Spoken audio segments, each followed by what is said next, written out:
In this video, we're going to talk about a common mistake which is related to parallel structure.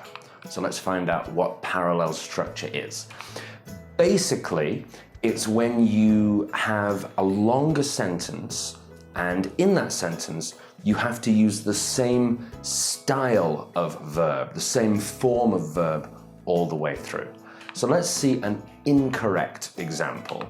We could say something like, I like to watch television, eat burgers, and playing computer games. So what's the problem there? So the problem is that our verbs don't match. We have two verbs with no ing and one verb with ing. So the rule is when we have this kind of list sentence with several verbs, they all need to match each other. They all need to be the same style. So we have a couple of different ways that we could say this. So let's take a look. We could say, I like to watch television, eat burgers, and play computer games. Or we could say, I like watching television, eating burgers, and playing computer games. In both of those correct examples, all three of the verbs match. So let's take a look at another incorrect example. So we could say, his biggest fears are touching spiders, heights, and catching diseases. So what's the problem? Again, the problem is that we're not matching the style. So we have got verbs for catching diseases, catch is a verb. We also have the verb for touching spiders, but heights doesn't have a verb. So that list of three actions doesn't match. So let's take a look at what the correct options could be. First of all, you could say, his biggest fears are spiders, heights, and diseases. So in that situation, we've just got three nouns and we've completely got rid of the verbs. We don't have any verbs there. Another option could be, he is afraid of touching spiders, being in high places, so we've included the verb, and catching diseases. So again, this time, all three of them match. Or there's one other option, which is changing the meaning a little bit. We could say, he is afraid of touching spiders, snakes, and crocodiles. Because in all three of those, he's afraid of touching them. Okay, so the verb, we only need to have it one time, and it still makes sense. Let's take a look at another incorrect example. So we could say, I want you to walk quickly, quietly, and with a big smile on your face, all right? So it's pretty obvious the difference there, right? The first two are single adverbs, so they end in ly, they are adverbs. And then the rest of it is an adverbial phrase, so they don't match each other.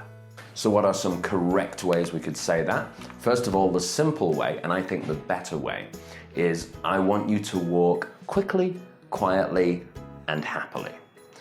We could also say something a little bit longer, like I want you to walk with urgency, without making a sound, and with a big smile on your face.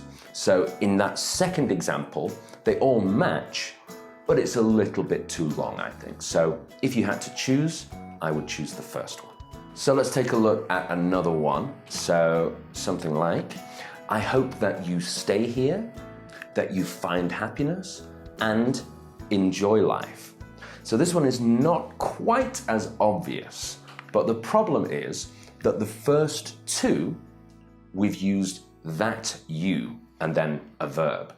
And then the final one, enjoy life, we didn't use that you, okay? So again, they don't match. So a couple of correct ways that we could say this one. First of all, we could take away the second that you. So we could say, I hope that you stay here, find happiness, and enjoy life, all right? So in that situation, the first that you is talking about all three verbs.